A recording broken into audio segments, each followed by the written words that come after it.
সকালবেলা উঠে সমুদ্র দর্শন করে আমরা চলে এসেছি এখন ব্রেকফাস্ট করতে। এই হলো মেনু। রয়েছে কচুরি, আলুর তরকারি, medu vada, idli, sambar, chutney, boiled egg, egg bhurji, fruits, juice, poha, আরও অনেক কিছু ছিল, যেমন কর্নফ্লেক্স, ব্রেড বাটার টোস্ট। কিন্তু অত কিছু আমরা আর নিয়ে উঠতে পারিনি। এরপর ছিল আমাদের চেক আউটের পালা।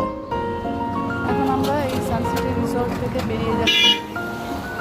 চেক আউটের সব ফর্মালিটিস কমপ্লিট।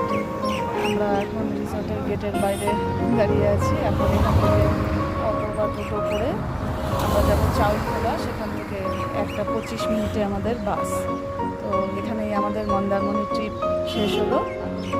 এখন ব্যাক টু হোম। কাল থেকে আবার ডেলি লাইফ শুরু।